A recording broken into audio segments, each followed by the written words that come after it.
The Swiss Family Robinson by Johann Wyss. Chapter 5. Well, my dear, I began, I feel rather alarmed at all the labors I see before me. A voyage to the vessel is indispensable if we wish to save our cattle and many other things that may be useful to us. On the other hand, I should like to have a more secure shelter for ourselves and our property than this tent. With patience, order, and perseverance, all may be done, said my good counselor. And whatever uneasiness your voyage may give me, I yield to the importance and utility of it. Let it be done today, and have no care for the morrow. Sufficient unto the day is the evil thereof, as our blessed Lord has said. It was then agreed that the 3 youngest children should remain with my wife, and Fritz, the strongest and most active, should accompany me. I then arose and woke my children for the important duties of the day. Fritz jumped up the first and ran for his jackal, which had stiffened in the cold of the night. He placed it on all 4 legs at the entrance of the tent to surprise his brothers, but no sooner did the dogs see it erect than they flew at it and would have torn it to pieces if he had not soothed them and called them off. However, their barking effectually roused the boys, who rushed out to see the cause. Jack issued first with a monkey on his shoulder, but no sooner did the little creature see the jackal than he sprang into the tent and hid himself among the moss, till only the tip of his nose was visible. All were astonished to see this large yellow animal standing. Francis thought it was a wolf. Jack said it was only a dead dog, and Ernest, in a pompous tone, pronounced it to be a golden fox. Fritz laughed at the learned professor, who knew the agouti immediately, and now called a jackal a golden fox. I judged by the peculiar characteristics, said Ernest, examining it carefully. Oh, the characteristics, said Fritz ironically.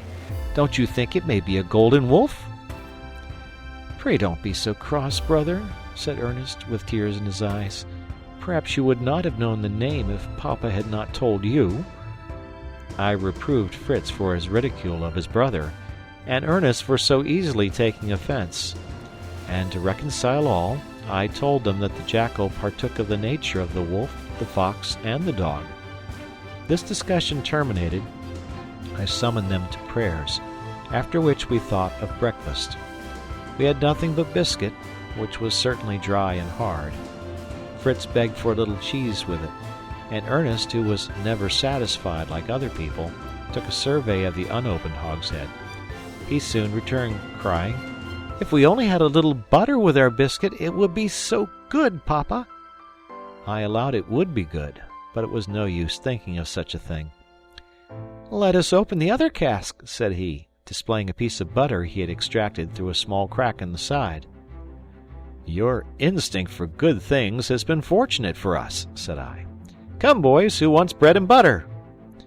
We began to consider how we should come at the contents of the hogshead without exposing the perishable matter to the heat of the sun. Finally, I pierced a hole in the lower part of the cask, large enough for us to draw out the butter as we wanted it, by means of a little wooden shovel, which I soon made. We then sat down to breakfast with a coconut basin filled with good salt Dutch butter. We toasted our biscuit, buttered it hot, and agreed it was excellent. Our dogs were sleeping by us as we breakfasted, and I remarked that they had bloody marks of the last night's fray, and some deep and dangerous wounds, especially about the neck. My wife instantly dressed the wounds with butter, well washed in cold water, and the poor animals seemed grateful for the ease it gave them. Ernest judiciously remarked that they ought to have spiked collars to defend them against any wild beasts they might encounter. I will make them collars, said Jack, who never hesitated at anything. I was glad to employ his inventive powers, and ordering my children not to leave their mother during our absence, but to pray to God to bless our undertaking, we began our preparations for the voyage. While Fritz made ready the boat, I erected a signal post with a piece of sailcloth for a flag to float as long as all was going on well. But if we were wanted, they were to lower the flag and fire a gun 3 times, when we should immediately return, for I had informed my dear wife it might be necessary for us to remain on board all night, and she consented to the plan, on my promising to pass the night in our tubs instead of the vessel. We took nothing but our guns and ammunition, relying on the ship's provisions. Fritz would, however, take the monkey, that he might give it some milk from the cow. We took a tender leave of each other, and embarked. When we had rowed into the middle of the bay, I perceived a strong current formed by the water of the river which issued at a little distance, which I was glad to take advantage of to spare our labor. It carried us 3 parts of our voyage, and we rowed the remainder, and entering the opening in the vessel, we secured our boat firmly and went on board. The first care of Fritz was to feed the animals, who were on deck, and who all saluted us after their fashion, rejoiced to see their friends again, as well as to have their wants supplied. We put the young monkey to a goat, which he sucked with extraordinary grimaces, to our infinite amusement. We then took some refreshment ourselves, and Fritz, to my great surprise, proposed that we should begin by adding a sail to our boat. He said the current which helped us to the vessel could not carry us back, but the wind which blew so strongly against us and made our rowing so fatiguing would be of great service if we had a sail. I thanked my counselor for all his good advice, and we immediately set to the task. I selected a strong pole for a mast, and a triangular sail which was fixed to a yard. We made a hole in a plank to receive the mast, secured the plank on our 4th tub, forming a deck, and then, by aid of a block used to hoist and lower the sails, raised our mast. Finally, 2 ropes fastened by one end to the yard and by the other to each extremity of the boat enabled us to direct the sail at pleasure. Fritz next ornamented the top of the mast with a little red streamer. He then gave our boat the name of Deliverance, and requested it might henceforward be called the Little Vessel. To complete its equipment, I contrived a rudder, so that I could direct the boat from either end. After signaling to our friends that we should not return that night, we spent the rest of the day in emptying the tubs of the stones that we had used for ballast, and replacing them with useful things: powder and shot, nails and tools of all kinds, pieces of cloth. Above all, we did not forget knives, forks, spoons, and kitchen utensils, including a roasting jack.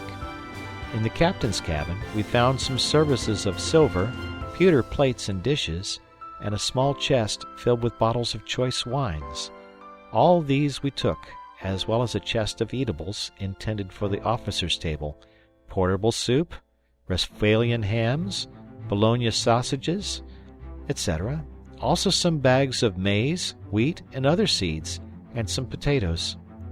We collected all the implements of husbandry we could spare room for, and at the request of Fritz, some hammocks and blankets, 2 or 3 handsome guns, and an armful of sabers, swords, and hunting knives. Lastly, I embarked a barrel of sulphur, all the cord and string I could lay my hands on, and a large roll of sailcloth. The sulphur was intended to produce matches with. Our tubs were loaded to the edge. There was barely room left for us to sit, and it would have been dangerous to attempt our return if the sea had not been so calm. Night arrived. We exchanged signals to announce security on sea and land, and after prayers for the dear islanders, we sought our tubs, not the most luxurious of dormitories, but safer than the ship. Fritz slept soundly, but I could not close my eyes thinking of the jackals. I was, however, thankful for the protection they had in the dogs. End of chapter 5.